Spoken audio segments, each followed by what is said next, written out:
I can't find the clip, hang on.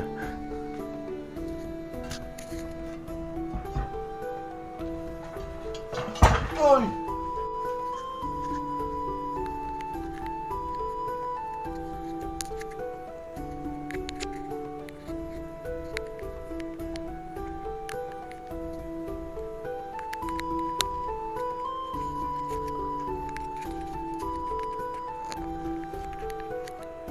That was probably more difficult than it needed to be. I'm gonna move this forward a little so I'm not leaning on my hands. There we go. Hi, chat. Hi, chat. That's you. Also, this is what we're making. This is you.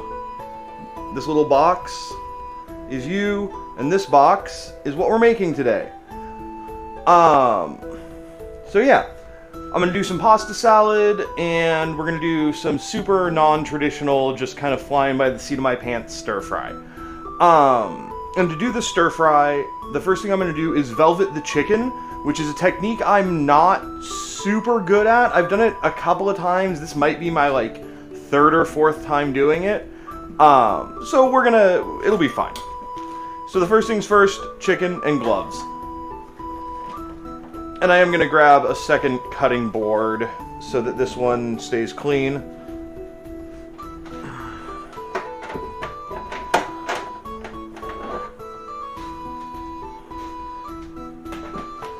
Alright.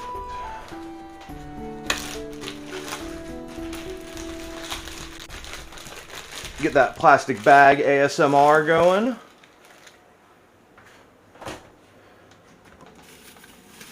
We'll get our chicken out. Oh, and we're gonna need egg whites. I knew I saved those for a reason. And some cornstarch. Measuring spoons. And I'm gonna use the Serious Eats one. Calls for mirin, but calls for sake, but I'm gonna use mirin. Alright, so we actually don't need the chicken just yet.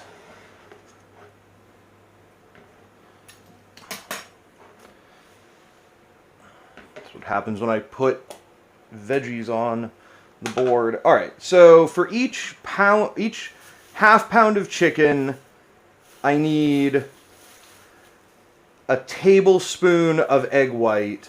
I've got 1.75, so that's 3 tablespoons is at 4 tablespoons, so a little over an ounce.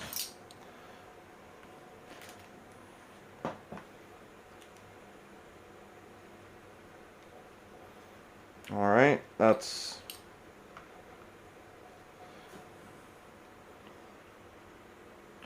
measuring egg whites is always a little bit of a hassle, so I'm going to wing it just a little, but not too much. Per Kenji, if you wing it too much, it can interfere with how they cook. Alright, that should be good.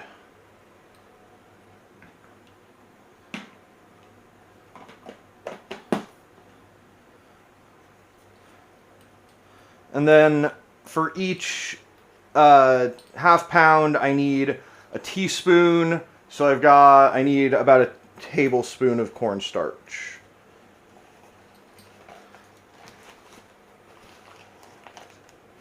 And I'm okay with it being heaped a little because I need a little bit more. Perfect.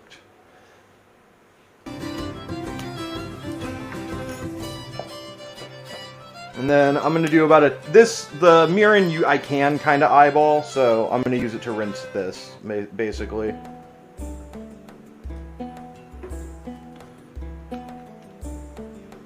There we go, not very much. Alright, and then some salt, of course. And then I'm just going to mix this around by hand in the bag. To kind of get the cornstarch and the egg white mixed together. There we go. I want to need a little bit more mirin. There we go. Alright.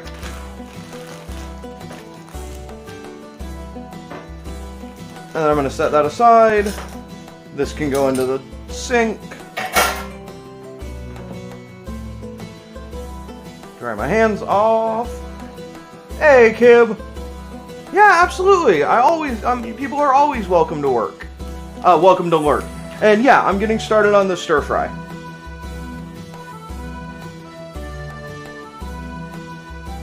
I'm getting started on this because once the chicken's in the marinade, it needs to sit for about 30 minutes, and that'll give us time to basically do the pasta salad.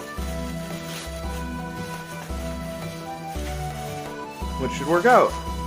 Yeah, much love to you too, friend. Boop, boop, boop, boop, boo. Alright, so I've got some chicken thighs. If you've watched any of my chicken videos on YouTube, I'm pretty sure I've made it clear that it's my opinion that chicken thighs are superior to chicken breasts in just about every way. If not, now you know. Anyway, so I'm just going to slice these basically as thin as I can.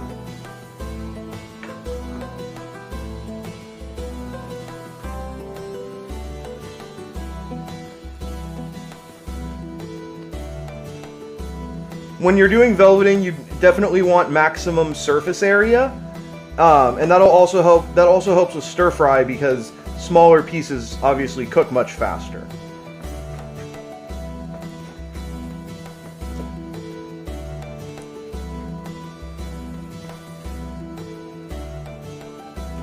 And I'm not going to go for like a fine mince or anything. Just, you know, thin slices is enough.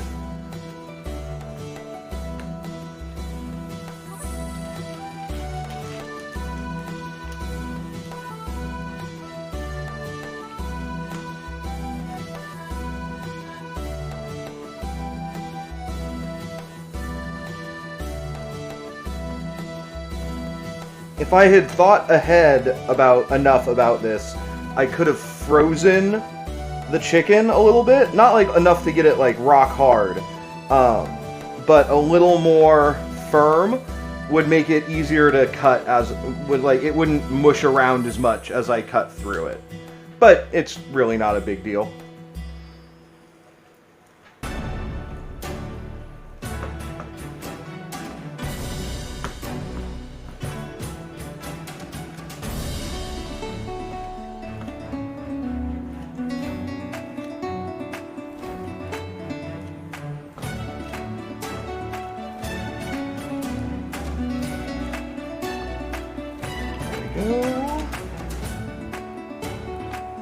This is actually more chicken than I expected it to be. Like, I knew how much it was.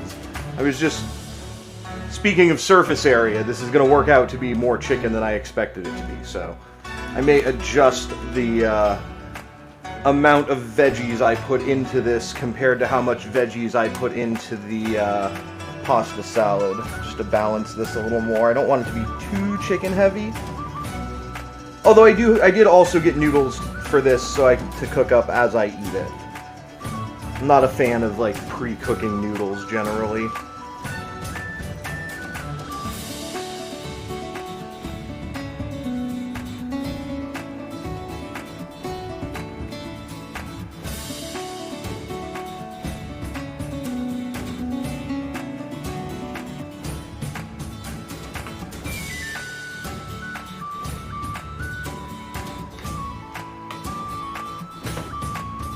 Go.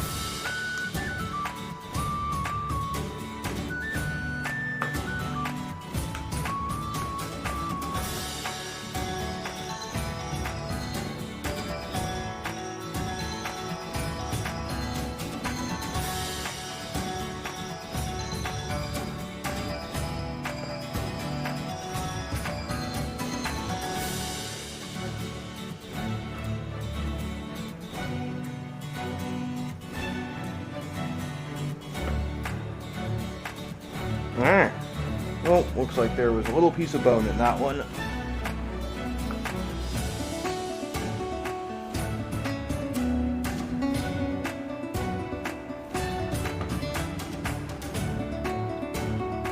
Whoop. There we go.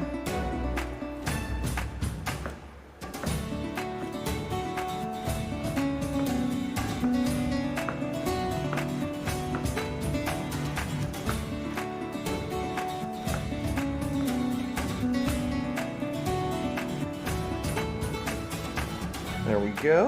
Awesome. Alright, so that's all the chicken set and ready. Let's get the last little bit in the bag.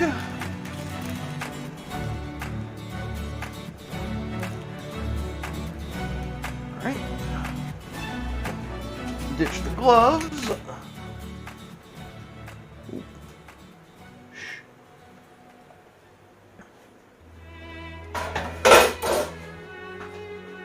Alright, and then we're just going to mix this around and make sure everything is all nice and covered and coated.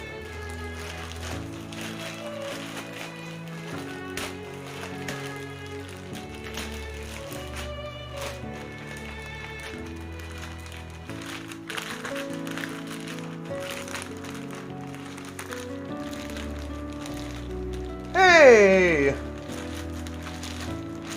Crafting menu. Okay, so that was... So this is the music that I use as a playlist. It's all royalty free. Don't come after me, DMCA. And it's called like chill tavern music.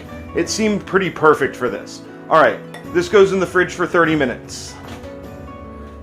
He said, looking at the clock. All right. So chicken is marinating. Water is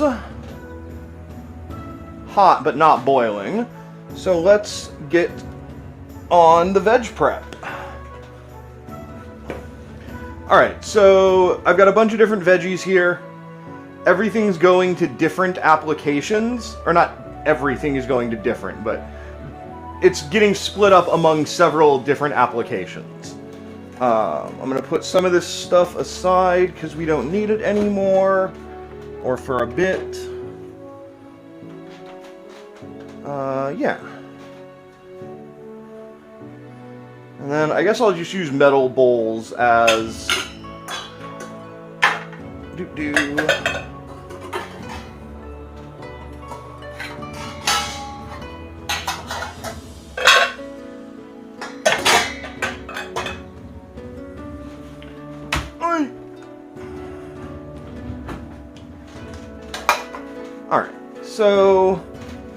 Alright, so some of this is staying raw, some of this is getting blanched. Raw, blanched, blanched.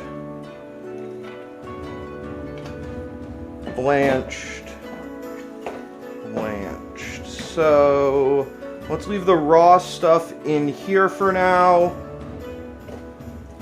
And set that aside.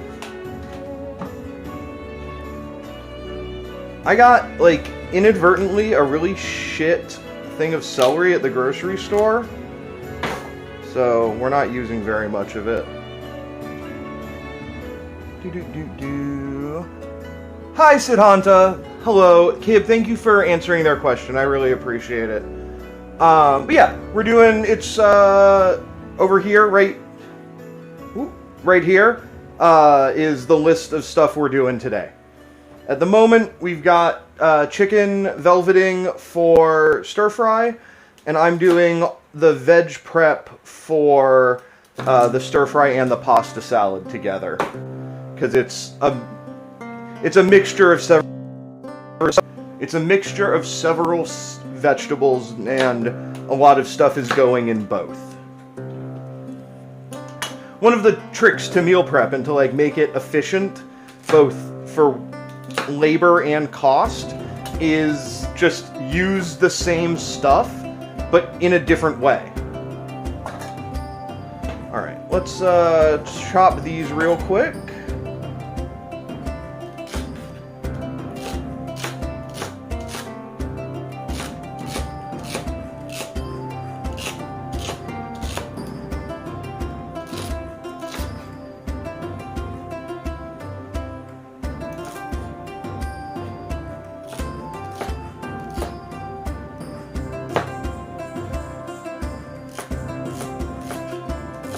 Ooh, it sounds like my water is almost boiling. That's wonderful. Alright.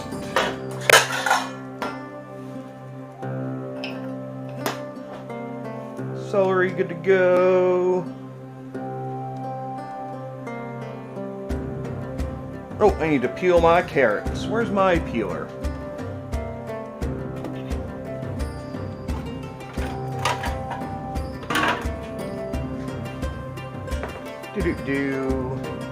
Oh shoot, I need to ditch that charity command because that charity drive ended. Steve finished well above his goal, which is wonderful. Super happy for him. Yeah, so the carrots are just going to peel and cut on a bias.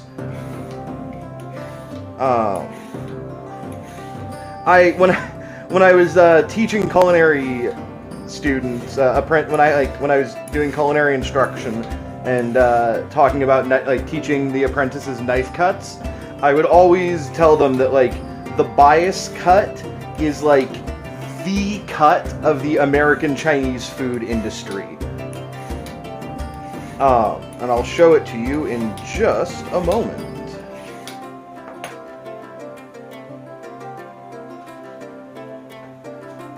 Alright, let's move this out of the way of where my knife is gonna go. Okay, so I gotta look down to do this to make sure it's on camera. So we've got a carrot, and I'm gonna hold it at, this is my knife straight up and down. Actually here, I can aim towards camera better, hang on. Hi, Mystery She, I don't know what that's saying. I'm sorry. Okay, so this looks like it's straight on to camera.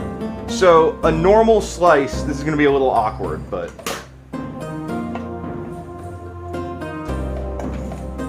a normal slice would be across like this, and you'd get just a ring or a disc. A bias cut, you come at an angle, and you get, again, more surface area, and they look a little bit prettier. So, as I said, this is kind of awkward, so I'm just gonna rearrange and do it the easy way. But yeah, that's a bias cut. If you look at the veggies next time you order from your local Chinese joint or Panda Express or whatever, you will find, especially carrots, cut this way.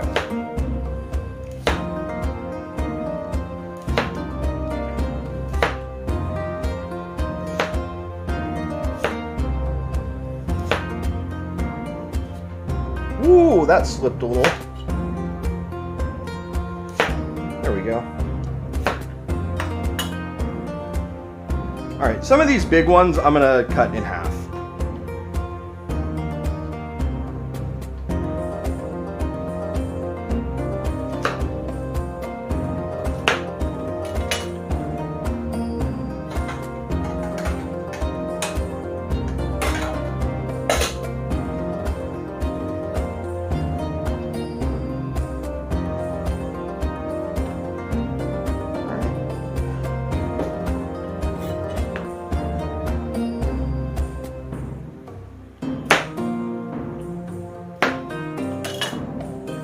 One of the easiest ways to stop yourself from getting hurt in the kitchen is to avoid trying to do too much at once or work with more product at a time than feels comfortable. So cutting this carrot in half before I worked with it means I get these two little weird sections, which are just snacks.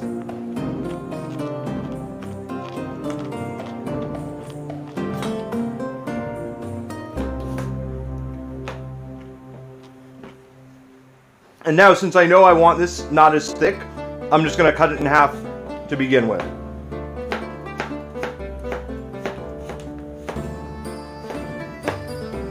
Oh, yep, my water's boiling. Perfect. That means that as soon as these carrots are cut, I can get them into blanch.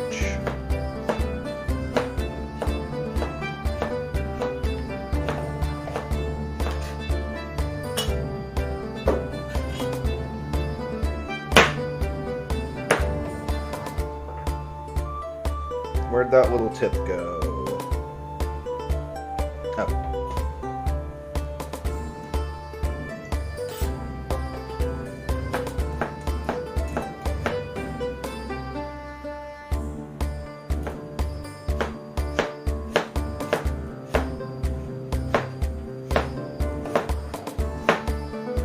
And again, this one in half.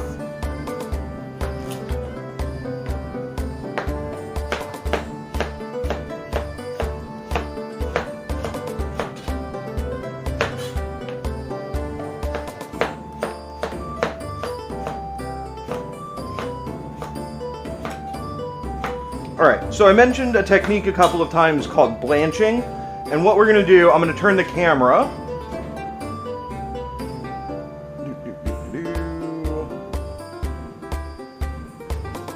Alright, so in this pot, which I will move.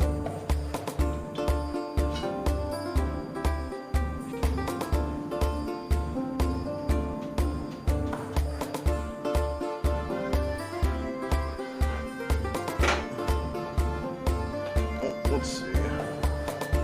There we go. Alright, so in this pot, I have boiling salted water.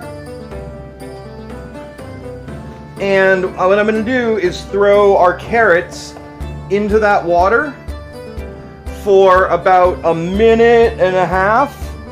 Maybe not, probably not even 2 minutes. I don't want to completely cook them. I just want to get them, I just want to get them, like, partially cooked. Oh god, this is so angled. There we go. Alright, and then,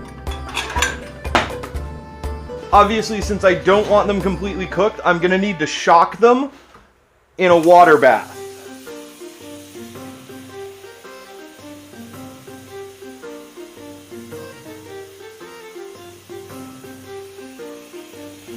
So I've got some cold water here.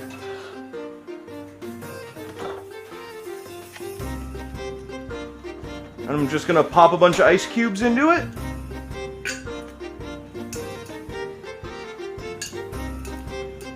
Come on.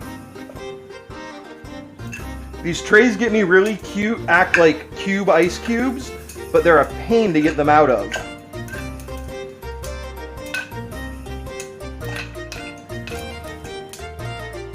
There we go.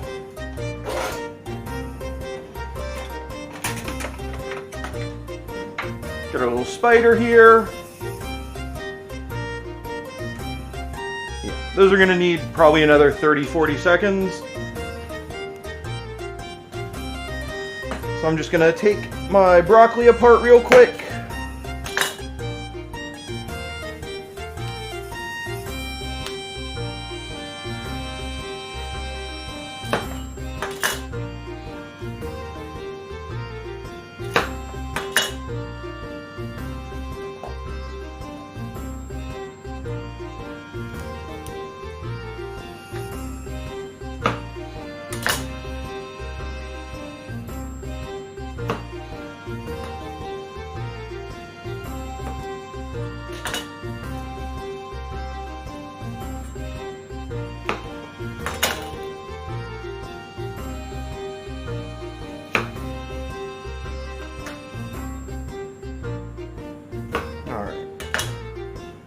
Oh, that can go in half.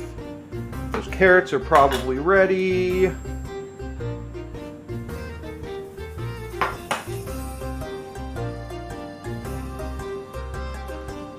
Let's see.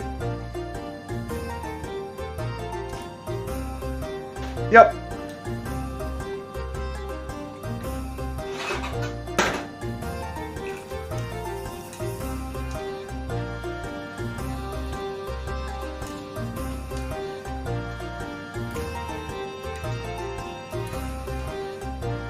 There we go.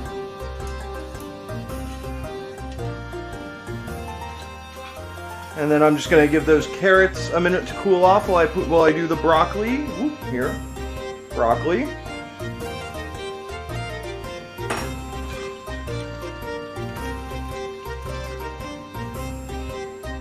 Alright, and once they feel like they're room temperature, you can move them back into another bowl.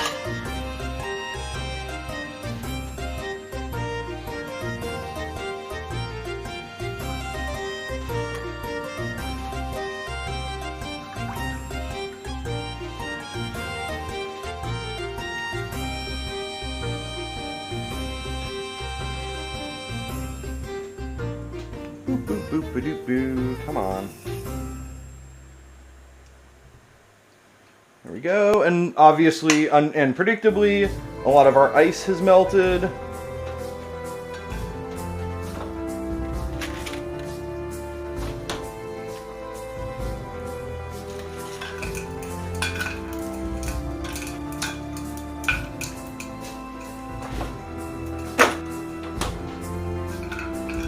And then the broccoli, we're just doing this to keep it bright, to make it like super duper bright green. As you can see, it's like super beautiful and bright. So let's go ahead and pull that before it gets overcooked.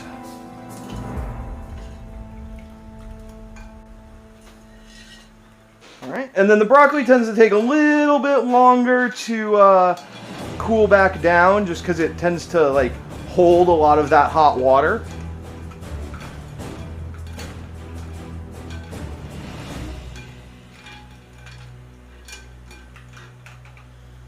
There we go. All right, and then let's go ahead and get our celery in. Celery also not going to take very long.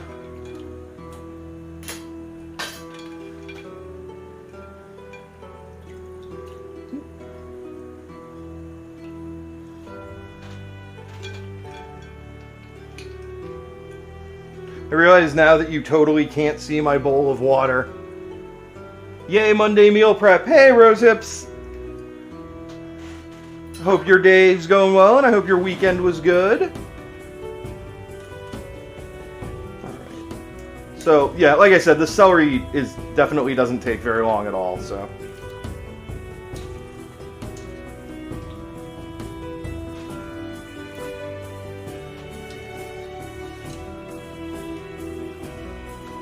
Alright, there we go. So we'll go ahead and slide this back onto the back burner.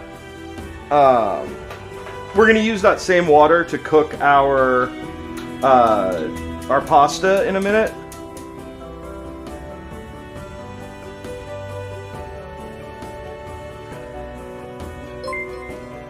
But yeah, so it's just a bowl of water with ice cubes in it. There's no magic.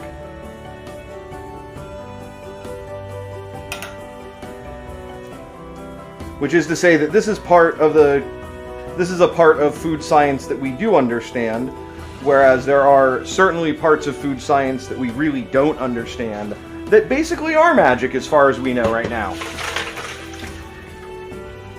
Alright. So I'm going to let this sit here and dry.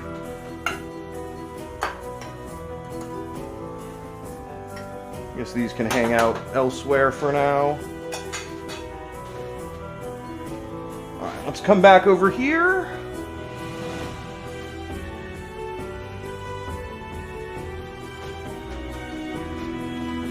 Hang on. I'll get you an actual good view. Just dumping broccoli on this counter. You know. An absolute Monday. Oh no, I'm sorry. Oh! Alright, let's fix this.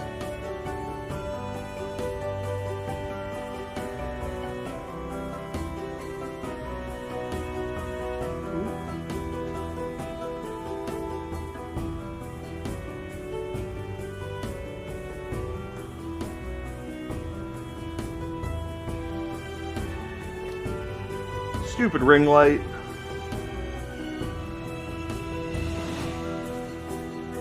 Alright, there we go.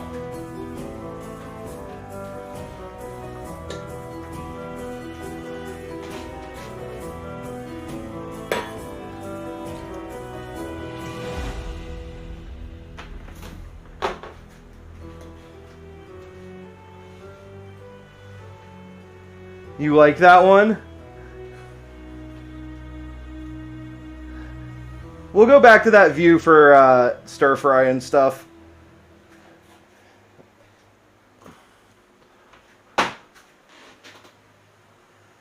Alright. Pasta water's almost boiling. So let's go ahead and finish the knife work for the pasta salad. I'm gonna take this red onion. It's half of a red onion.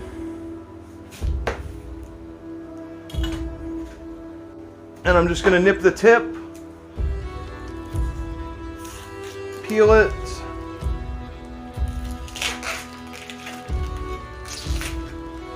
and then I'm just going to do a quick small dice.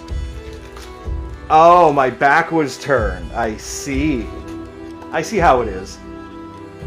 I have a great ass. It's true.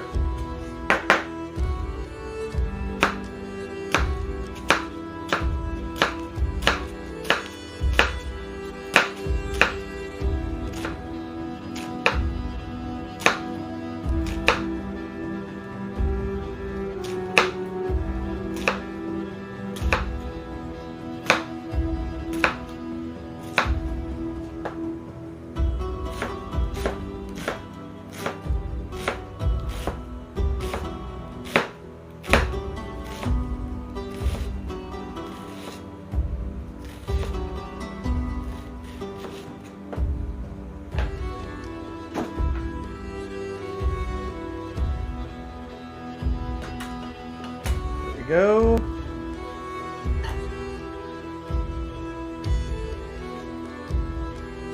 Put these into a bowl, and I'm gonna do the little put these under running water trick, which just kind of mellows them out, makes them a little less like sharp.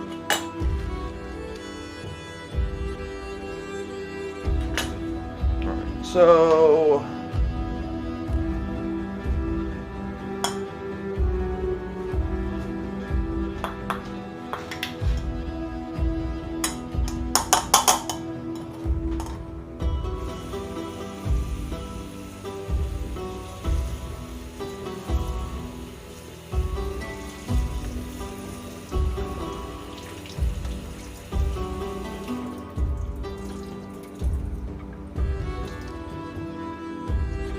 Alright. Really, I don't know exactly why it works, but if I had to guess, I would guess that it rinses off some of the more, like, pungent sulfur compounds. But, don't quote me. Alright, what else do we need to cut things up for? Oh, pickles.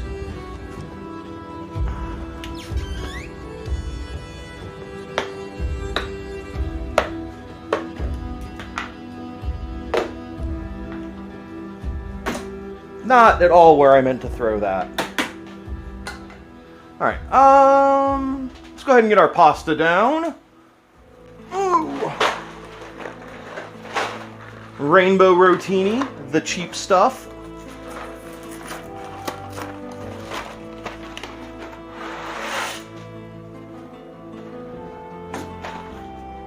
Recycle. There we go.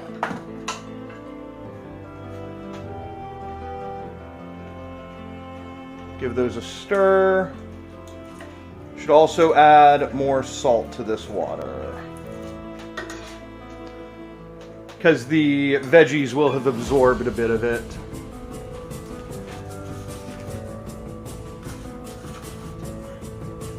There we go. Alright, so this is going to be spears. I think this is going to be enough. I don't know. I guessed. We're gonna pop some dill in the bottom here.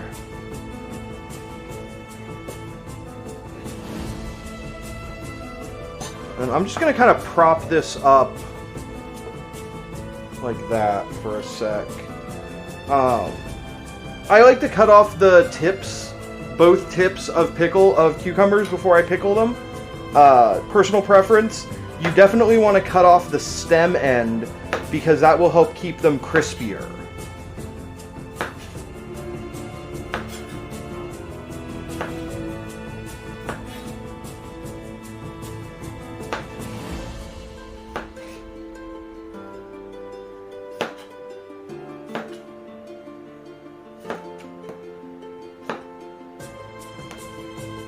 And I'm just cutting these into quarters because that's convenient. And then I'm kind of trying to lay them so that they'll look pretty up against the side of the container, but I mean, it doesn't matter. I just want them organized. Yeah, I also don't like the stem ends, which is another reason to get rid of them.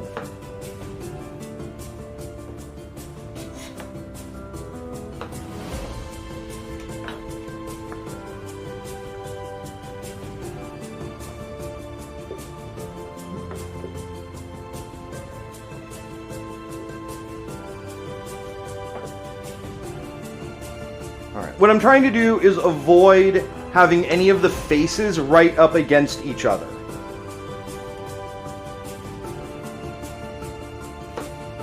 What that'll allow, that way everything, like all of the sides will have room for the brine to flow over them.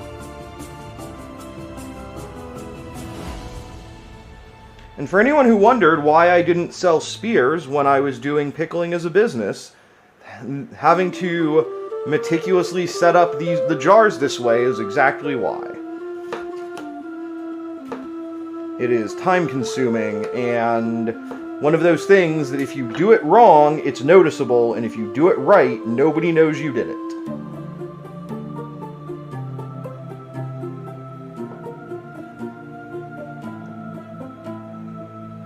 Alright, there we go.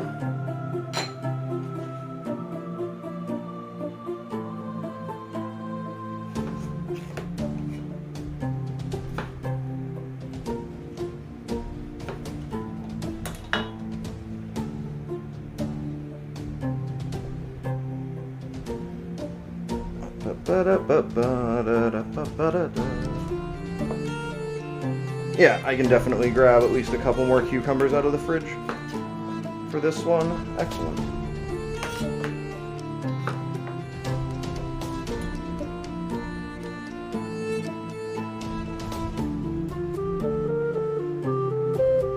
I think I can probably fit like 3 or 4 more in there.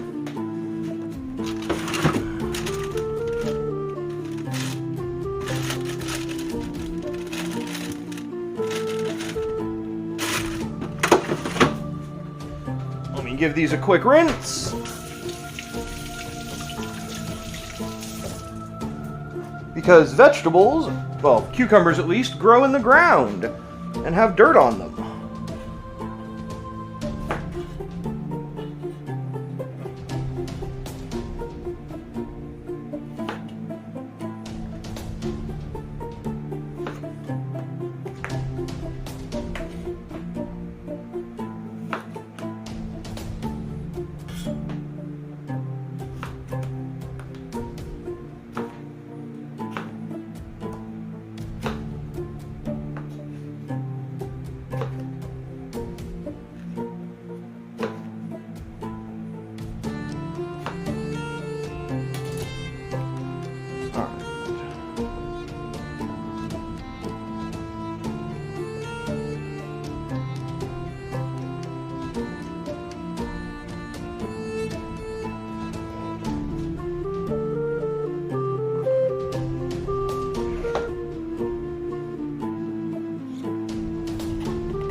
Trying to wedge as many as I can in vertically. And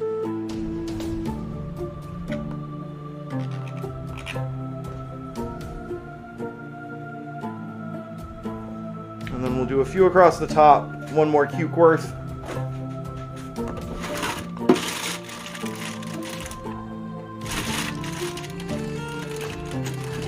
That's a good one.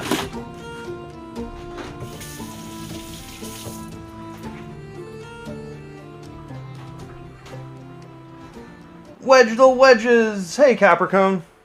Wait, is that... Oh, Capricious. Hello. Welcome, welcome. I mean, they're not spears otherwise, right?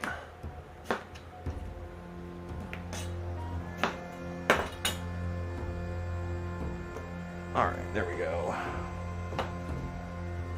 Let me check our pasta.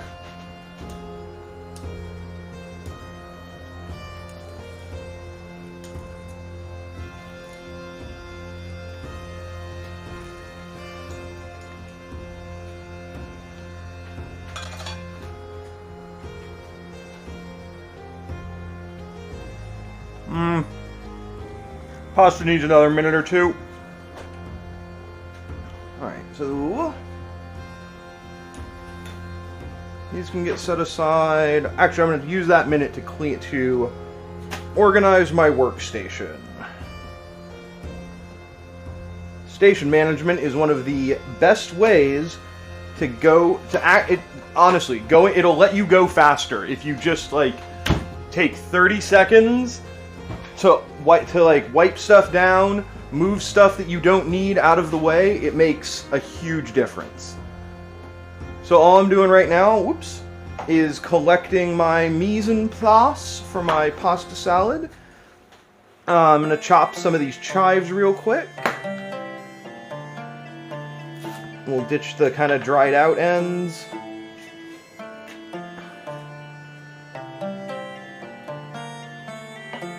The slightly crunchy pasta. That's fair. When I was a kid, I used to eat just like munch on raw pasta.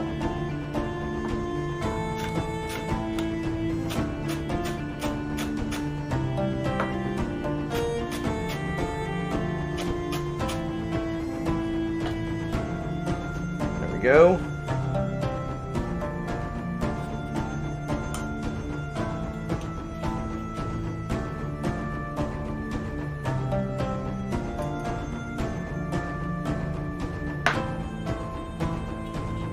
Got chive pox.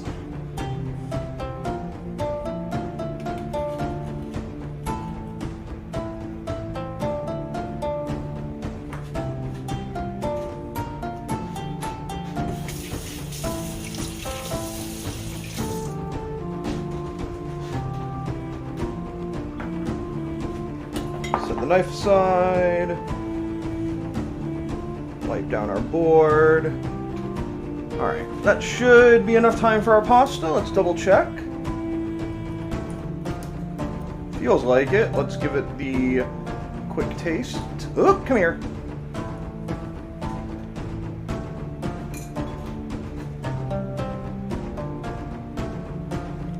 Perfect.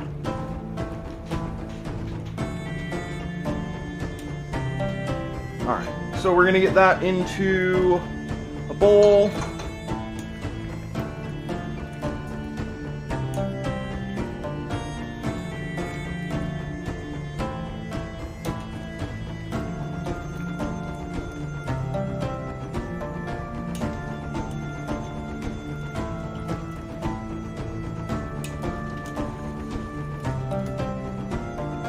Come on, get out of there. It's like every time I put the spider back in, there's more pasta I didn't know I had. This bowl is not big enough.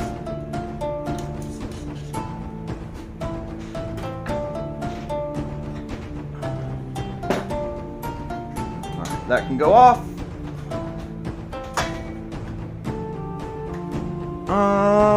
Ooh, this'll work. No, not big enough. Let me see. I'm trying to find something clear that it'll all fit in. But I don't think I have anything. So unfortunately, it's going to have to be this big metal bowl.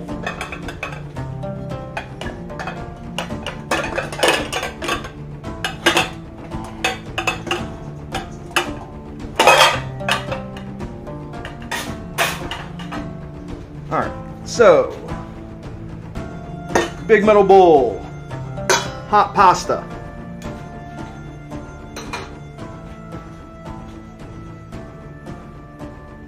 Broccoli.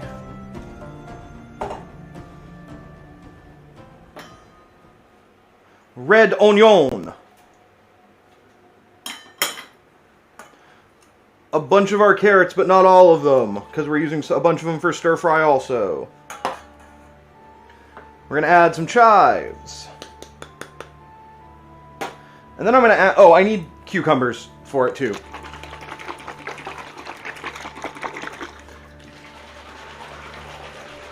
Alright, and then I'm adding, yep, store-bought Italian dressing. It was good enough for Mom, it's good enough for me. Mom used to put olives in her version of this, and I'm just not a fan. I feel like I like olives, I just feel like anything they're in, they're all you taste. Alright, and I'm not going to use the entire bottle, but pretty close to it. Alright, let's get this stuff out of the way.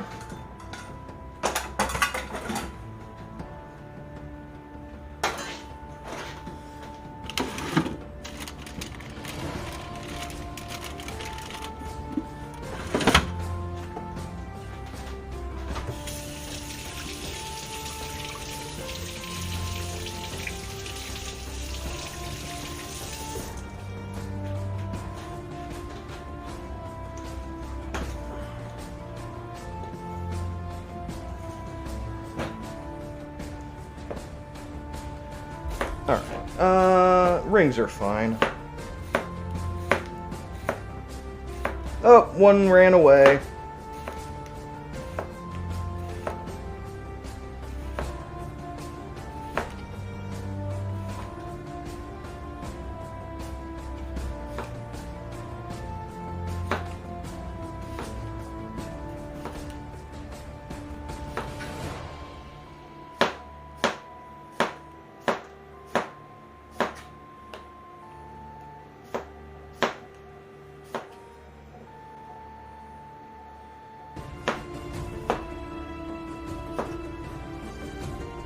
Alright.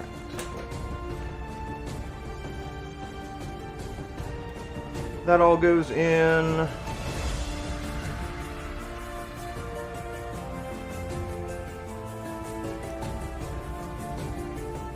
Alright. And now I'm going to grab gloves, both because I don't want to get my hands covered in salad dressing, but also because it's hot, and the gloves will provide a little bit of insulation.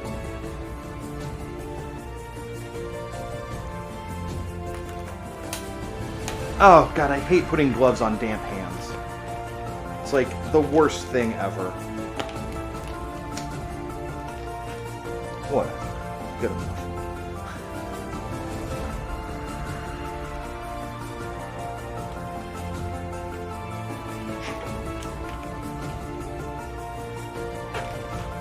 I know that this is why people use powdered gloves, but also when I use powdered gloves, my hands break out. It's terrible. Alright, good enough. Hot. Hot. Hot. Alright, so we're just mixing this around. You just want to get it nice and, like, evenly distributed. And not let carrots run away.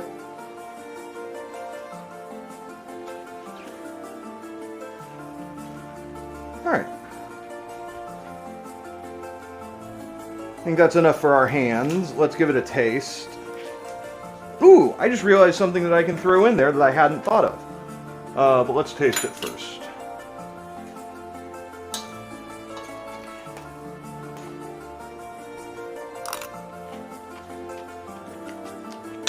Alright. I'm gonna add a little pepper. I think I'm gonna add a little garlic powder.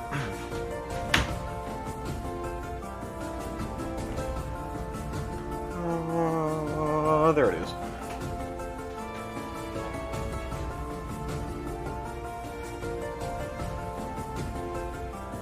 I realized I used cheese and garlic Italian dressing, and I just added more kinda garlic. And now I'm about to add actually cheese. Yeah, because I have this feta and it needs to get used.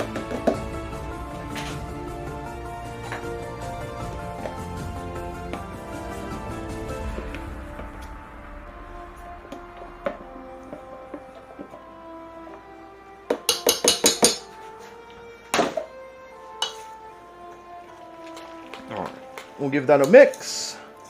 Stir it all together. Feta's not really going to melt in this, but it'll kind of mush in and like it'll soften up and get kind of mushy and stick to things. So that'll be tasty later. Alright, and let's give it a taste test.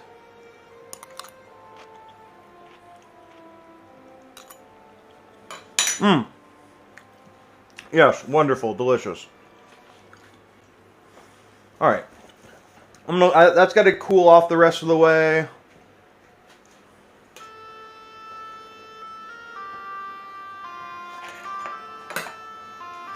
I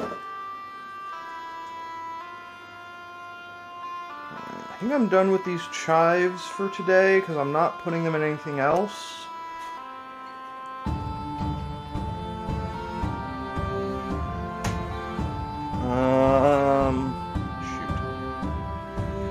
I don't really want to put this in the fridge just yet. I would like it to cool off a little bit more first.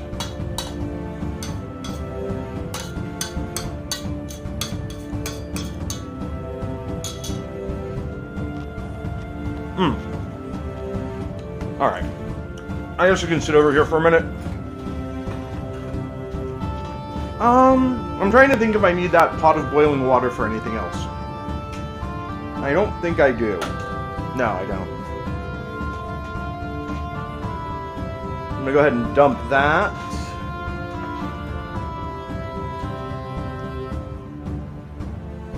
Oh!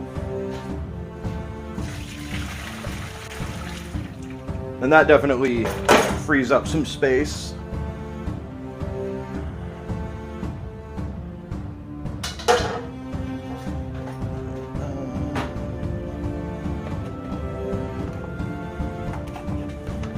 Oh, good.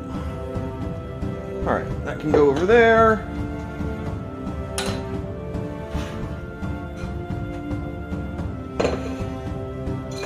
This can go here.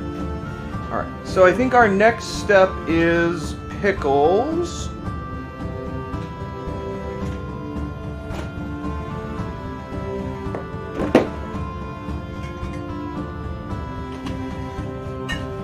So as far as pickles go, I recently did a whole run of pickles for some friends and family, and it literally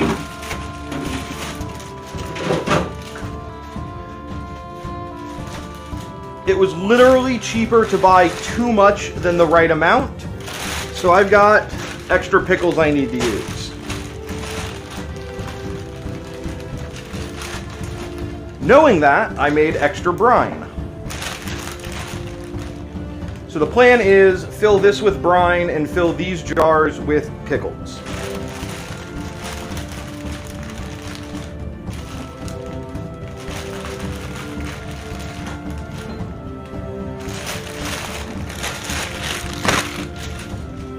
Those can go in the pot for now. I'm gonna grab the strainer so I can rinse them.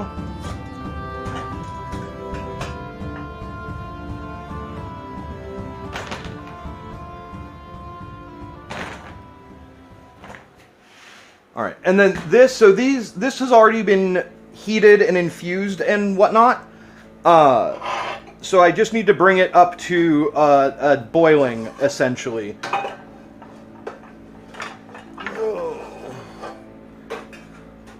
It's it's already brine, like it's vinegar and vinegar.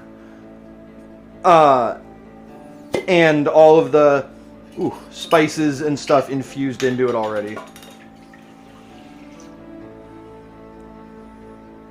Some of which filtered through. That's fine.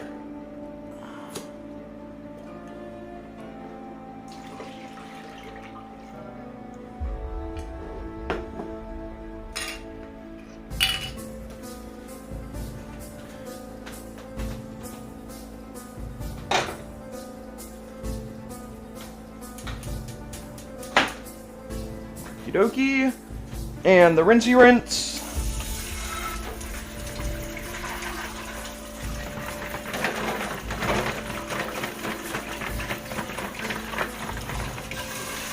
There we go. Good enough.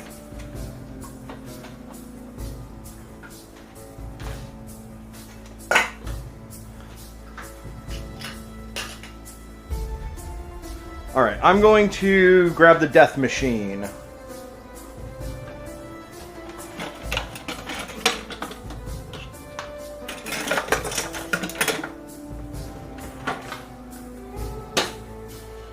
This is a mandolin.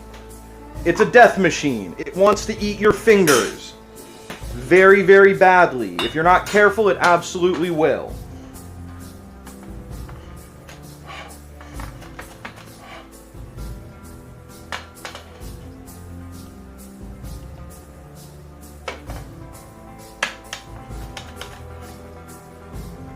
That's better.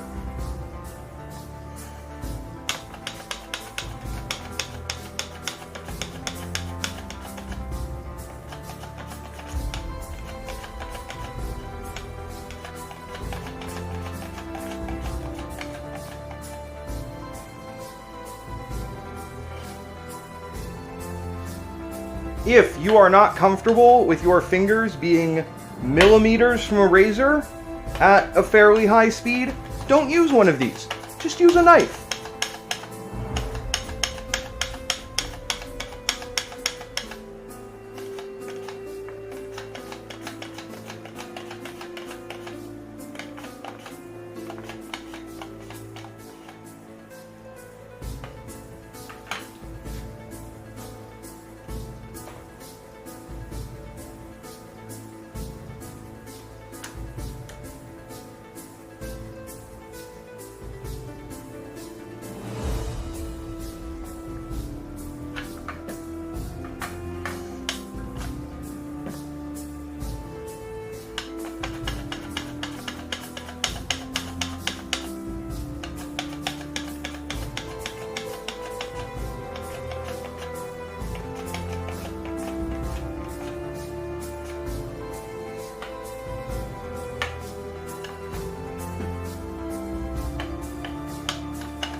Let's get those in. Come on. This is not something I can rush, and it's unfortunately also something that I have to pay attention to as my the primary thing that I am doing.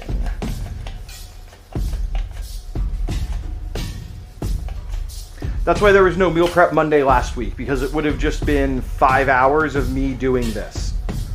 And that didn't feel like good content.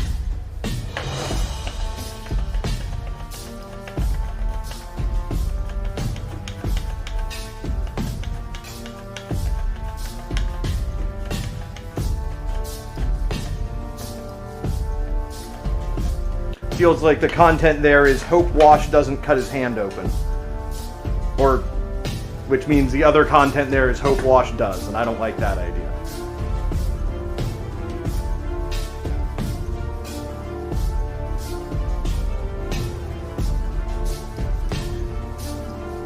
It's like the people who are a little fast to mention that they don't watch NASCAR for the crashes. It's like, okay, most people don't. Why did you feel the need to bring that up so strongly?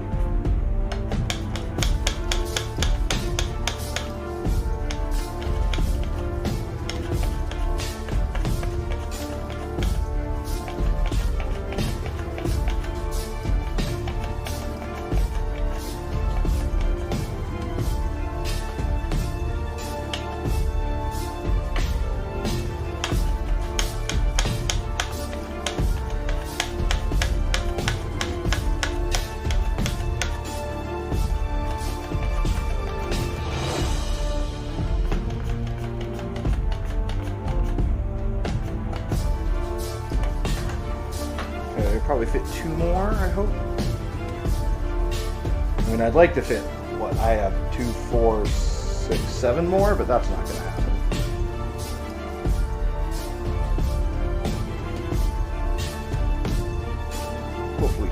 Hopefully at least 2.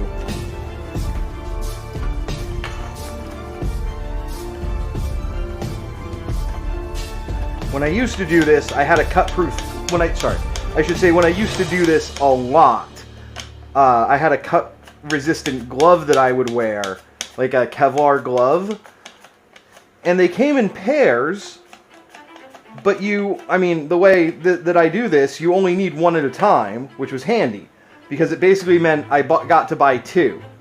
And now you'll note that I said cut-resistant, not cut-proof.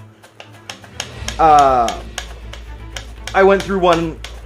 It would take me about 4 to 6 months, depending on how busy work was, for me to catch it enough times that the holes made it unsafe to, the holes made it so that it wasn't doing its job. Yeah. So, cut resistant, not cut proof. When I worked at the butcher shop, we had actual, chainmail gloves, and those were pretty cut-proof. I probably wouldn't want to test it against a hard stab, like an intentional stab. But they definitely saved my hands a couple of times, no lie. Alright, that's good enough. Let's get these. I'll figure out something to do with these. Butter down! Luckily, it was still wrapped. Alright, and our brine is almost at a boil, which is perfect.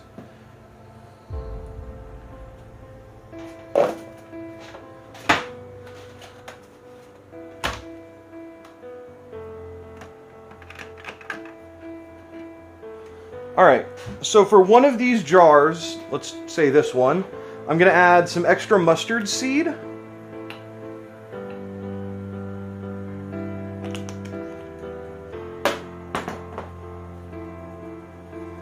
Should have thought about that earlier. Oh well, it'll be fine, I'm sure. And some simple syrup, which will essentially turn them into bread and butter pickles.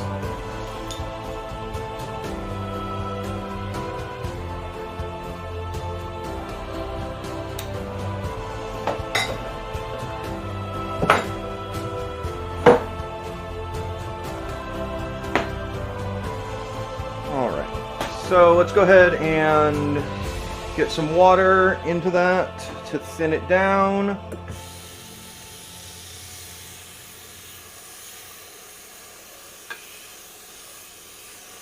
That should be enough.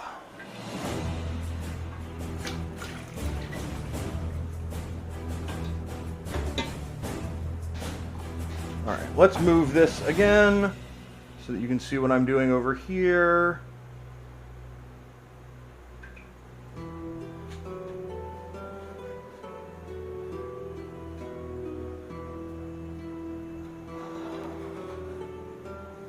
Maybe I should just do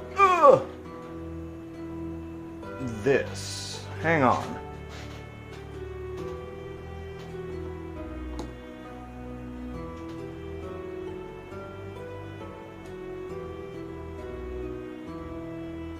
There we go. Now you can kind of see the stove and kind of see the board. And you can see all my clean dishes from when I did dishes earlier.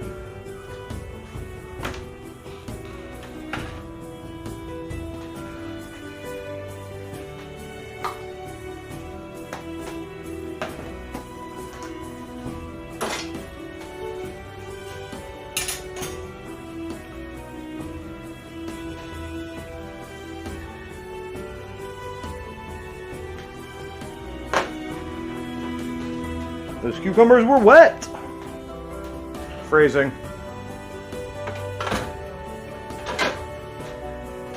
Alright, so...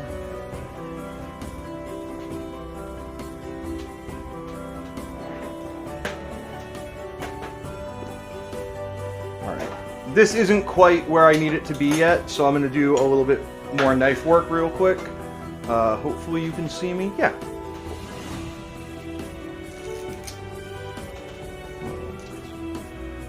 Green onion.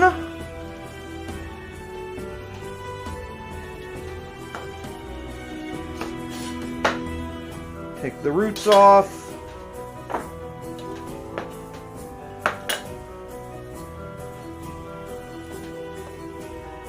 Take the yucky parts off if there are any.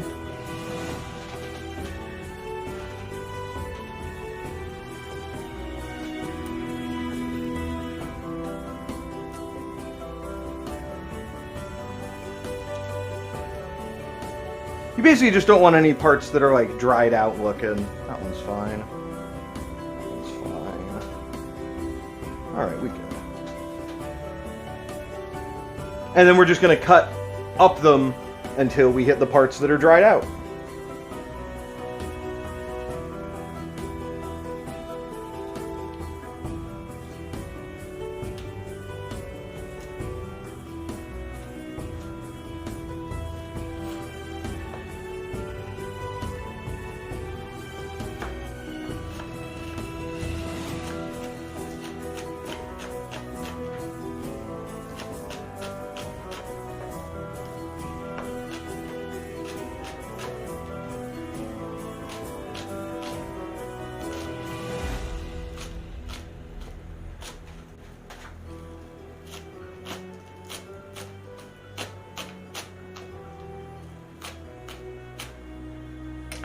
Alright, that's good enough.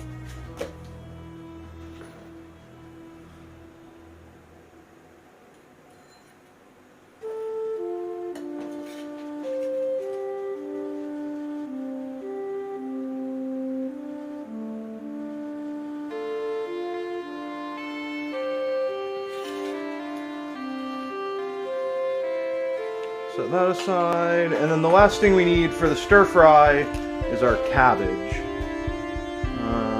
Put it there for now. And I got kind of a small head of cabbage, so I'm just going to use the whole thing.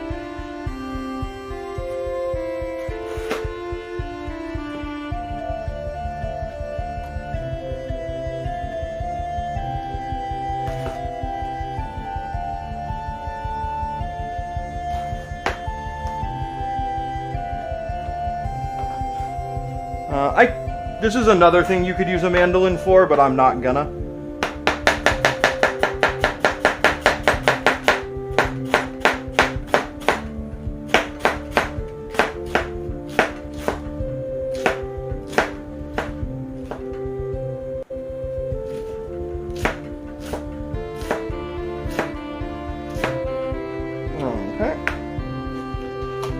floor. Pop that in our bowl.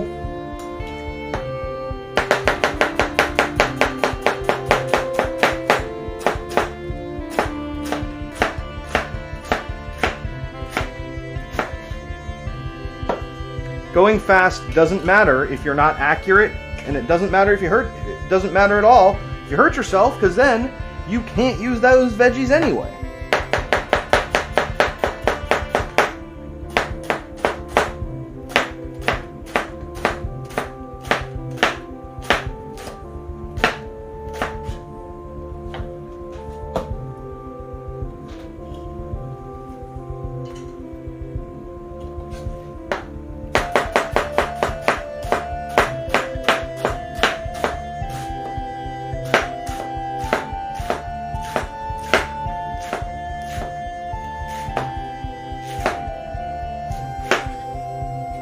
Go.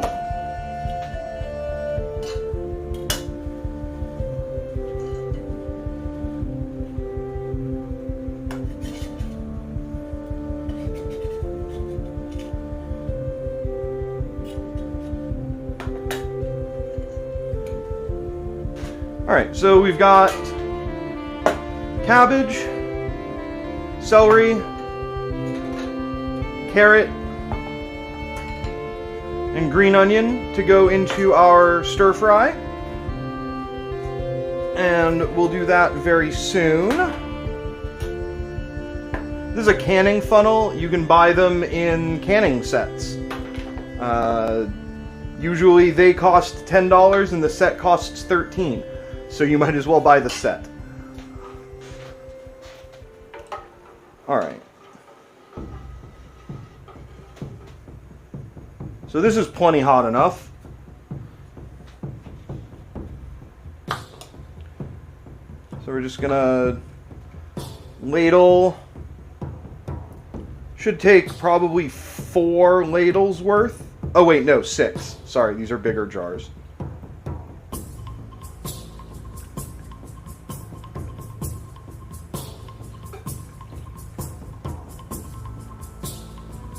Oh, no, I jammed the pickles in there good. Looks like it's only going to be 4.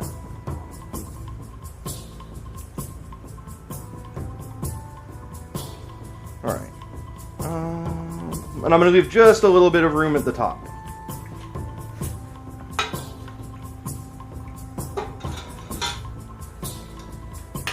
Get the lid on that one. Set it aside.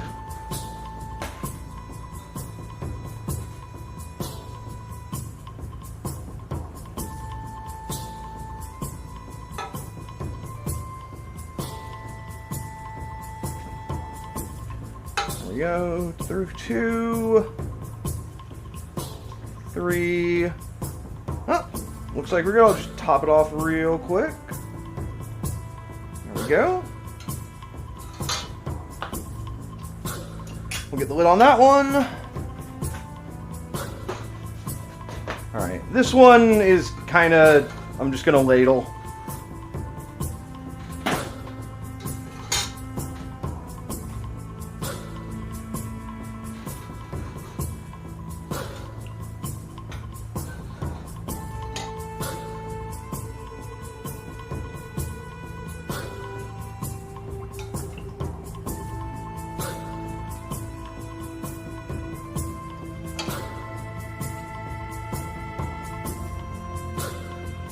And I always feel the need, anytime I do this, I always feel the need to point out that these are not preserved. I mean, they are a little bit. These will last in the fridge a month or so, but they need to be kept in the fridge. They're not shelf stable. If you do this at home, you need to, as soon as these are hit room temperature, they need to go into the fridge, and they need to stay in the fridge once they're made. Oh, I can fit a little bit more in there, and I need to.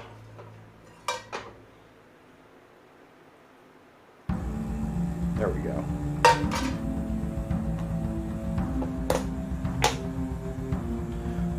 All right, so those are set. I've got this mise. I've got to get the I guess we're just down to the stir fry. So I think what I'm going to do is I need to use the restroom, and I left my water in the other room. So I'm going to take like a 5. I'm going to run an ad, and then we'll come back and I'll do the stir fry. So run 1 minute ad. Come on. All right, I'll see you in about 5.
Oh, okay, so it's updated, it's just not showing up. Give me a sec.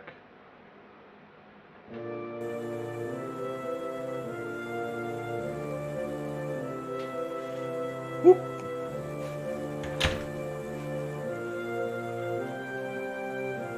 Remote desktop, connect.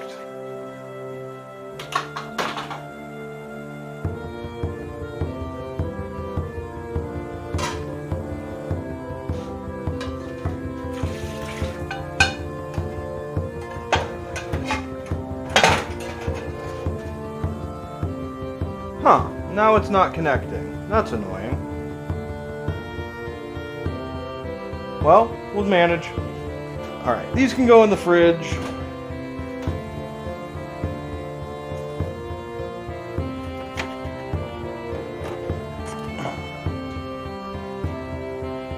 Huh, now it doesn't want to connect. Alright. I guess I will just hop into the Twitch app.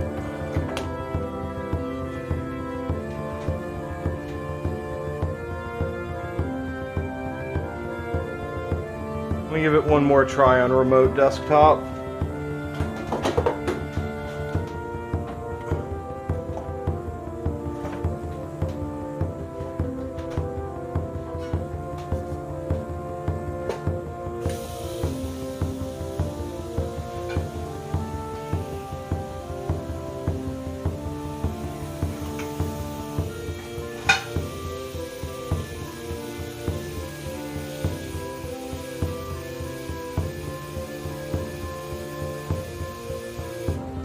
Alright, so we've got some water in our wok.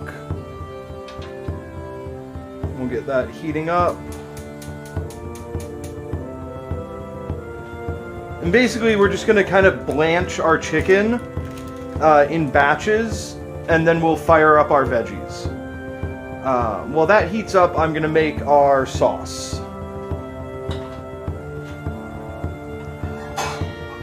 Yep. It doesn't want to work with remote desktop. That's fine.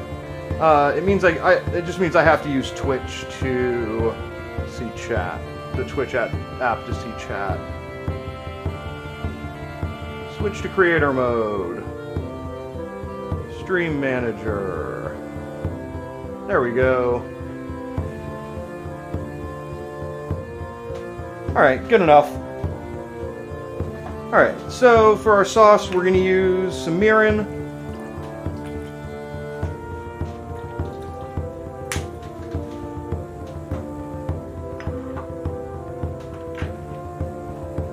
Some fish sauce.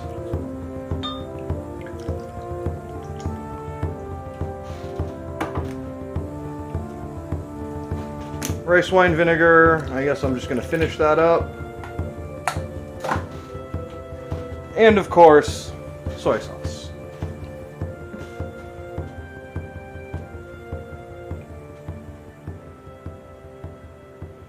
There's a little fleck of something floating in here, and I can't tell what it is, but I want it out.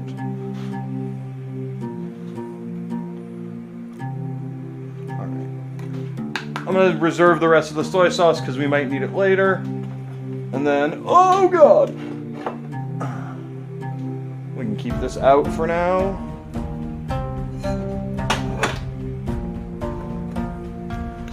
Some sesame oil.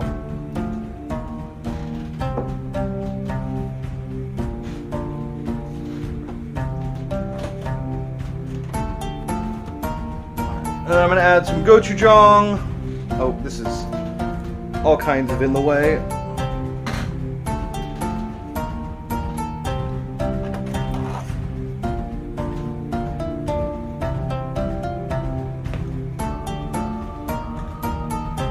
Gotta head home now. Yeah, sounds good. Have a safe trip home. I'll probably be on for another, I don't know, half hour, 45 minutes, just kind of depending on how long this takes to cook. Alright, so I'm adding some gochujang.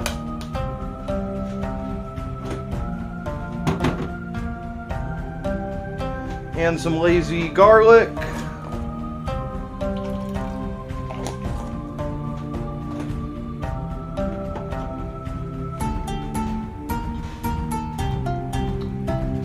and some cornstarch.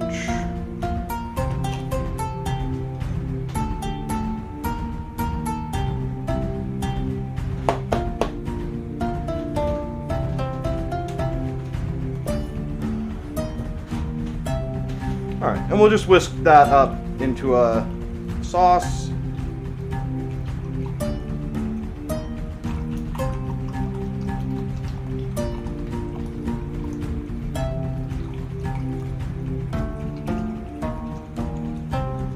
Hey, Mark! Did a bit of Korean cooking. Nice. Oh, I mean, I go through a container that size of gochujang in about 6 weeks or so. I love this stuff. It basically doesn't go bad, so don't stress that much if you're taking a while to use it. All right, that water is getting close. We'll set this aside. I'm gonna need. All right, I can use this spider again, but I do need a plate with some paper towel on it. Oh, sorry, that was loud. Let me grab my paper towels from off screen. Alright, so my water's starting to come to a simmer. It's just starting to steam.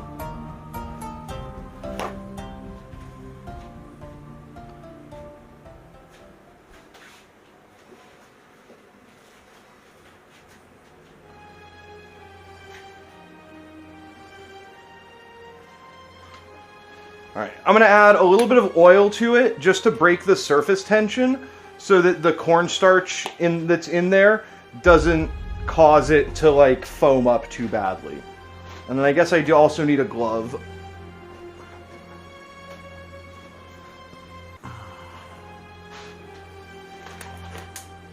Oh, actually, we'll put it on the dominant hand.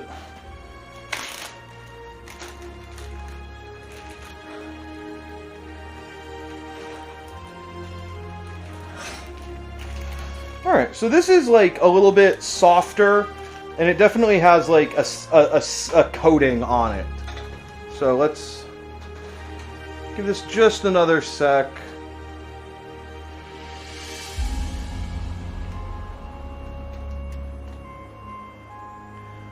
And then we'll get going. Alright, that looks good. So I'm going to do this in pretty small batches. I'm just going to add it in. Stir it around until it kind of starts to turn like just barely cooked on the outside, like 30-45 seconds.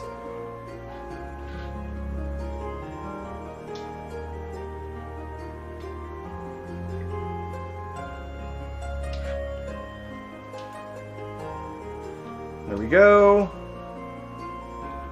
And as you can see, it's just starting to get cooked. So we'll drain that out onto the water, or onto the paper towels. Move those a little bit closer.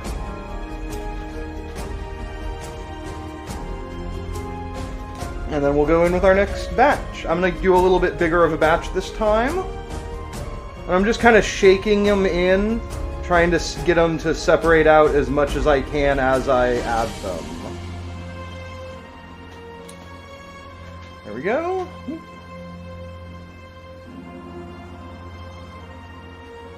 Alright, give them a stir.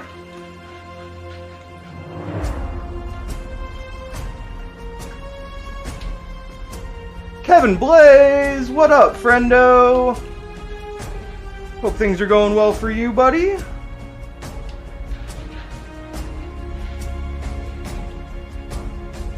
Alright, yeah, so since this is a bigger batch, it's taking just a wee bit longer. Pretty close, though.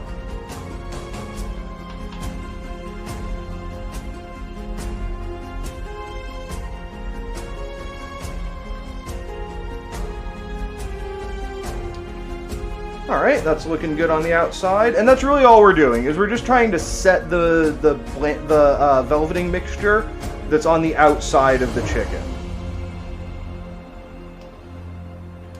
The chicken's gonna actually cook when we stir fry it.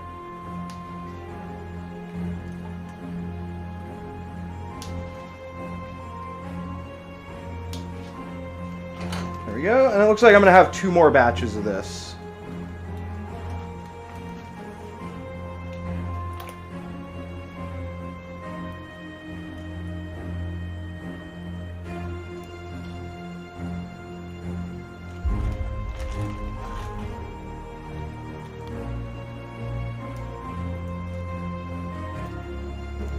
There we go. Stir, stir, stir, stir, stir.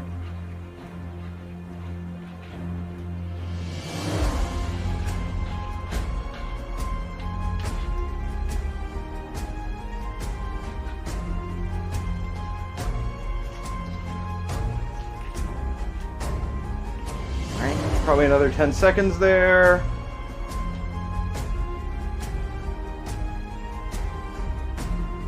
Looking good.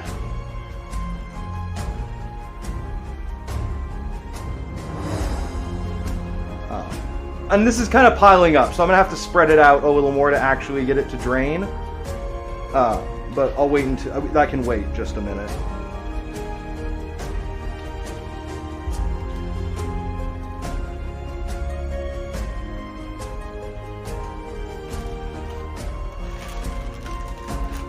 Alright. There we go, and then our last batch. Whoop.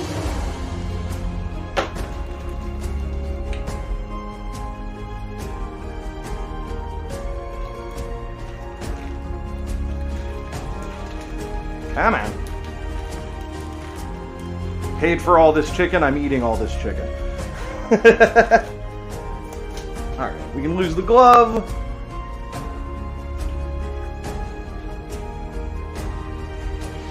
Give this a nice stir.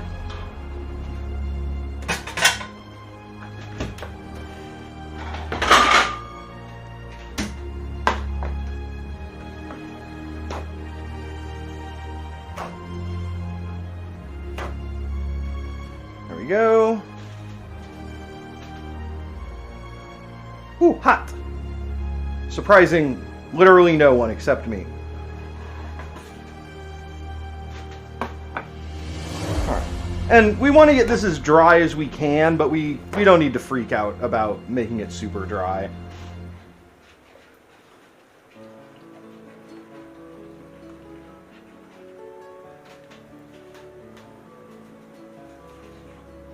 Alright, that looks good.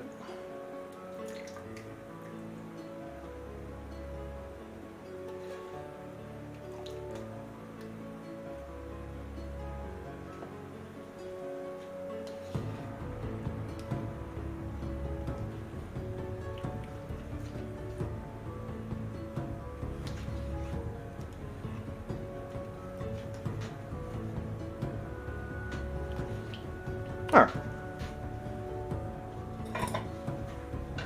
Cut the heat on that for a sec.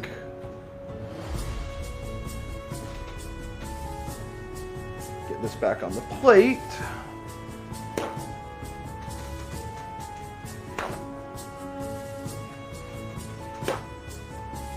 Alright. So while these dry off, I'm going to dump this water and wipe out the wok.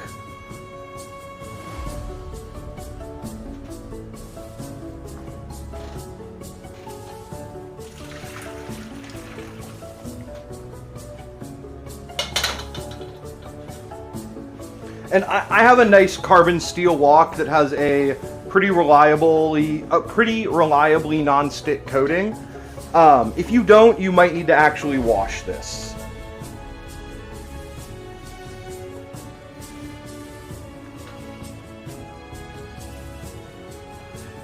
But I've had this wok since culinary school-ish, and I use it at least once, if not more, a week. So it's well seasoned, is what I'm saying.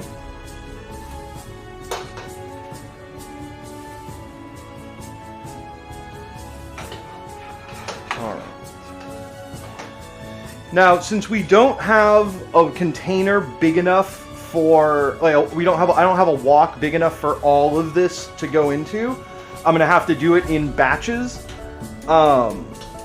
which is not the most traditional, but it's what's gonna happen.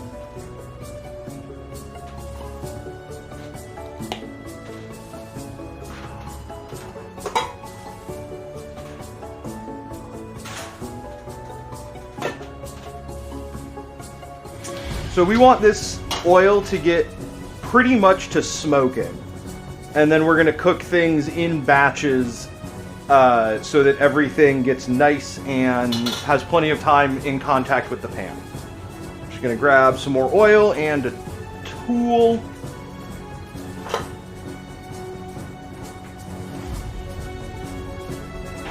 Oof. I buy grapeseed oil because I like it. It's a little pricier, but for me it's worth it. Your mileage may vary. Canola oil would work just fine. You just want something with a really high smoke point and a neutral flavor. Peanut oil would work and be pretty traditional for certain Asian cuisines. Alright, so I can see and smell that our oil is smoking. So I'm going to add just a little bit more to kind of cool it down just a touch. There we go. Alright, so it's reliably hot. Excellent. Let's go ahead and go in with our first batch of chicken. Yeah, I should be able to do this in 2 batches.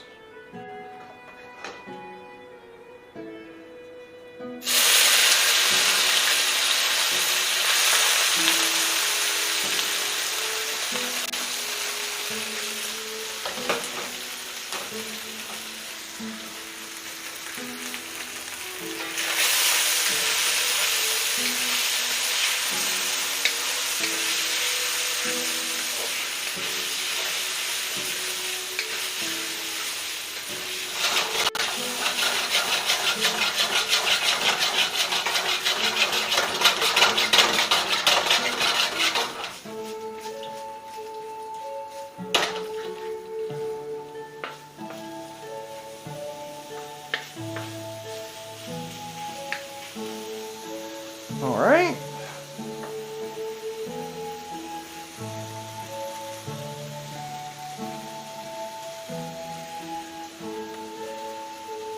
Oh, I'm going to chop up this white onion.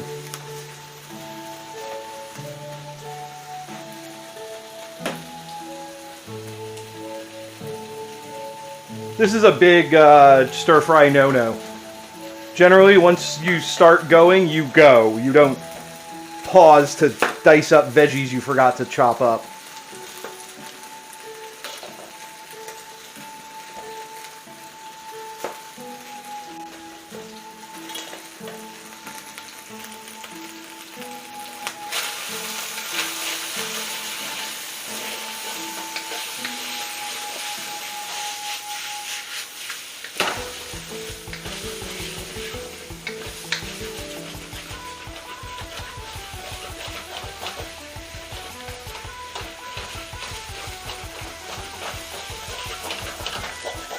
Beautiful. This is going well.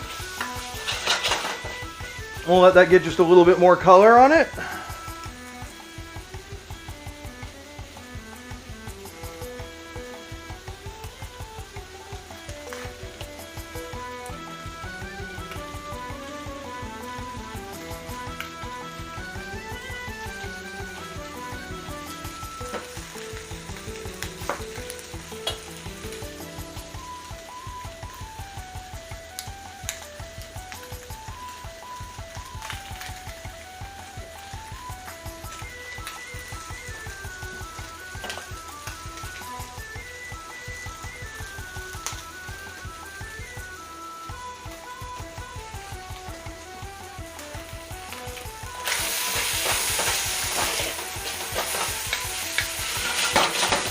Beautiful. Alright.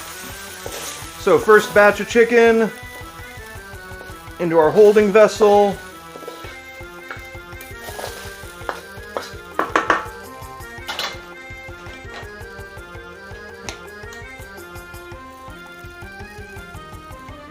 Some more oil in the pan. We'll let that get nice and hot.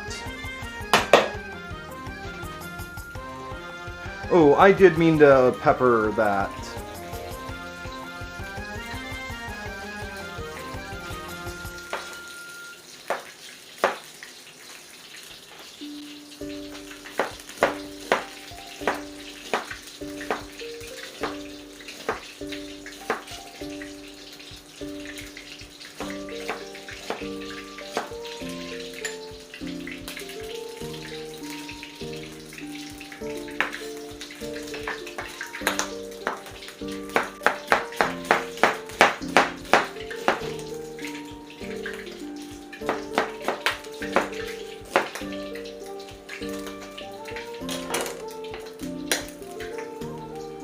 It's popping over here. All right, that's nice and smoked, or just starting to smoke. We'll go in with our second batch of chicken.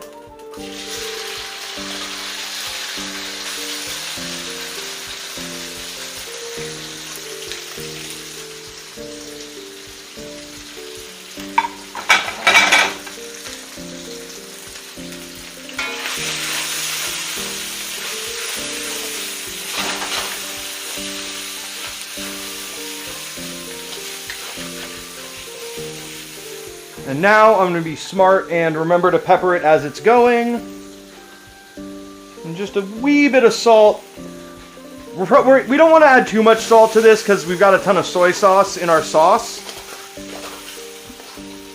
And soy sauce is liquid salt, basically.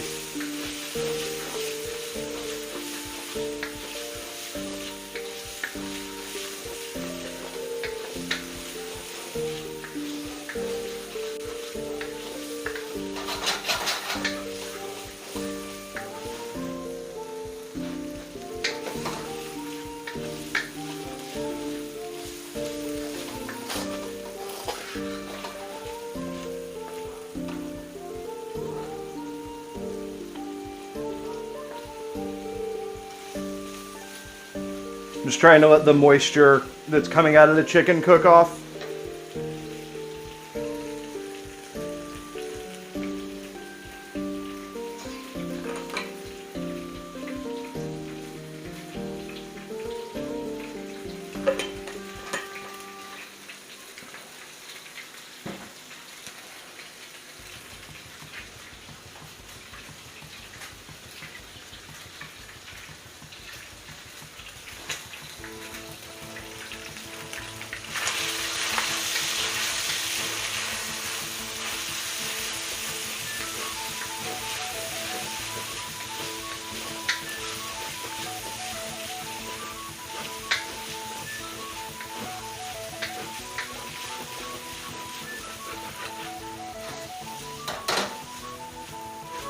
Very nice. All right, I don't want to get too much oil in this bowl.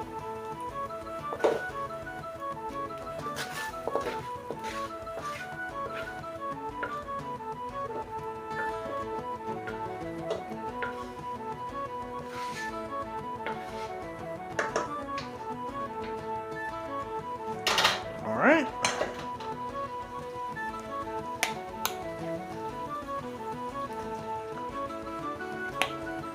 We'll let that get nice and hot again.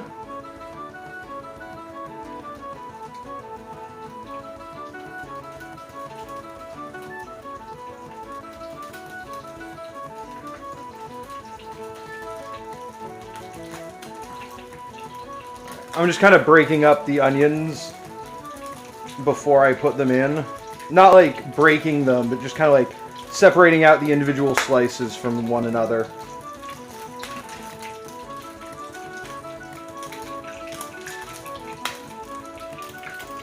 Just about ready. All right, there we go.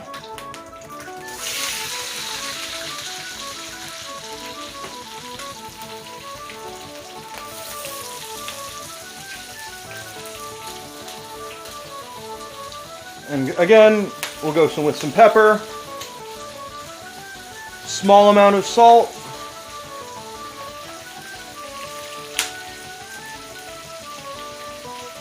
I'm gonna let the ones on the bottom get nice and toasty before I stir it around too much.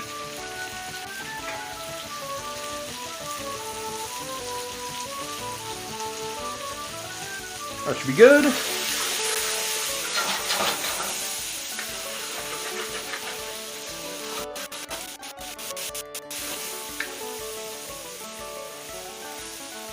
And I'm kind of pushing the onions up the side a little bit because I want them to release their moisture into the little bits of chicken that are stuck, like the fond, so that it'll be easier to scrape that off.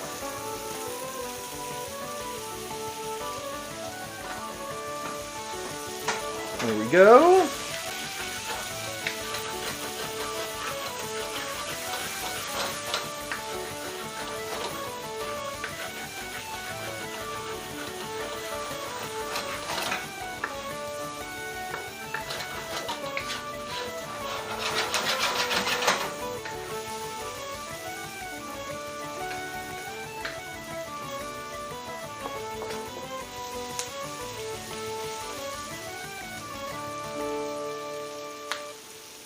I'm just letting that go for a second.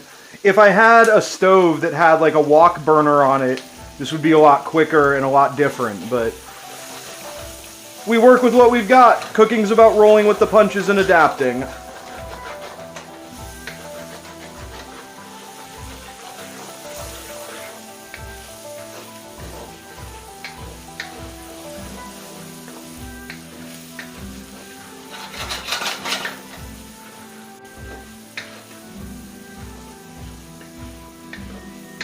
Alright, that's good from the onions. Let's go ahead. I'm going to grab a slotted spoon. It'll be a little easier to get stuff out without losing oil.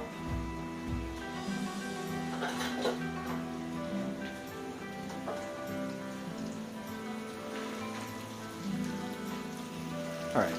And the onions are just going to go join the chicken.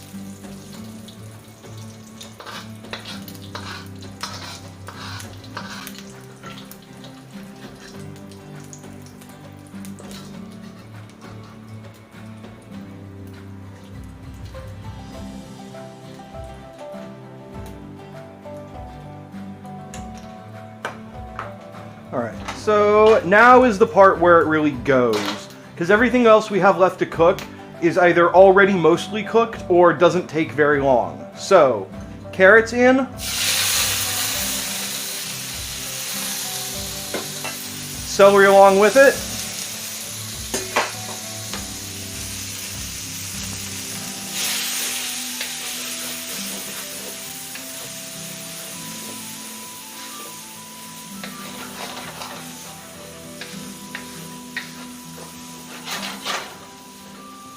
you can see these are already picking up color quickly, very nicely. So then we're going to go in with our green onions.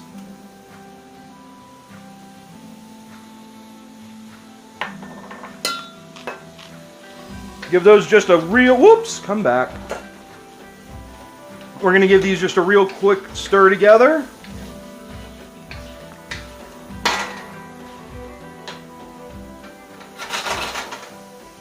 This needs just a touch more oil. I'm putting it on the side so that as it heats up, as it comes in.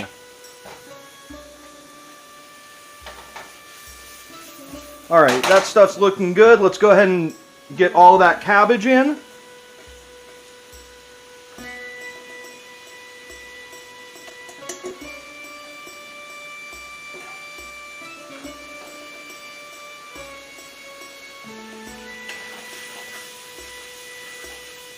And obviously this cabbage is going to wilt down a lot in just a sec.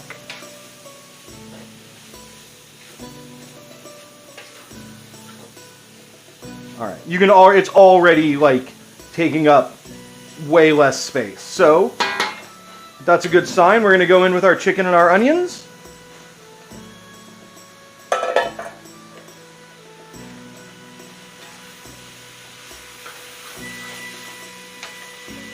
We're really kind of testing the limits of my wok size here.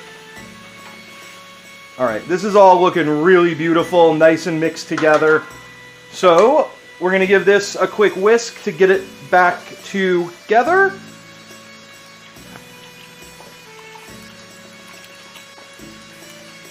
And in it goes. And now we just want to get this tossed together and coated.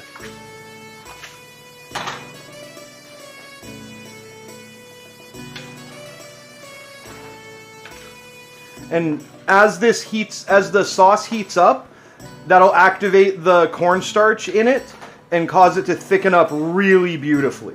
But cornstarch doesn't do anything until it hits boiling. Or just about boiling.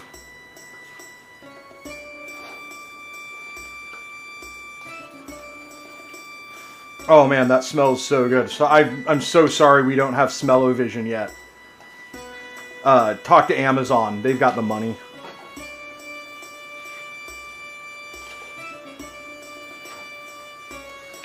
Alright, there we go. That's starting to thicken up really beautifully. Let's go ahead and give it a taste.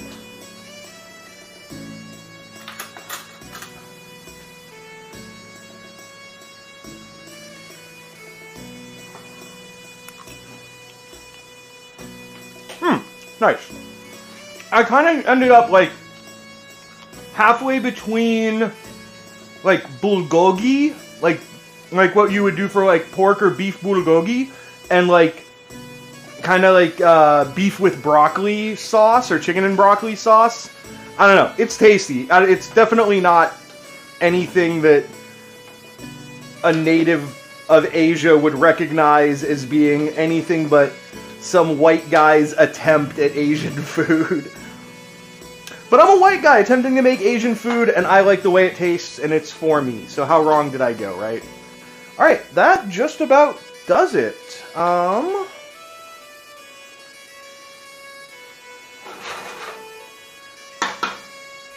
I mean, I have a bunch of dishes I gotta clean up, but otherwise, I think we're basically done.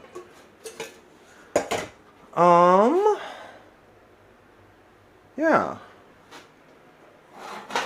Let's see if I can send a raid from here, but I don't think I can. Ooh, raids. Oh no, that's just whether or not to show them. Dashboard? No, that's not working either. Okay. I'm gonna bop over to the desktop to set up the raid back in a flash. I'm gonna run back and forth. Sorry.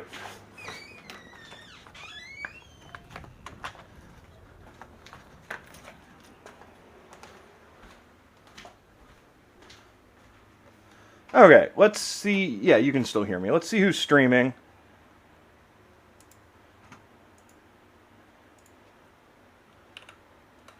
See if any of our friends are streaming. Wicked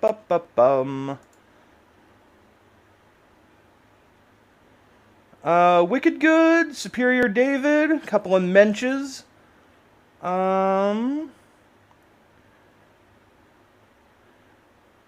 Yeah, let's go see Superior David. I haven't said hi to him in a little bit. So let's do that.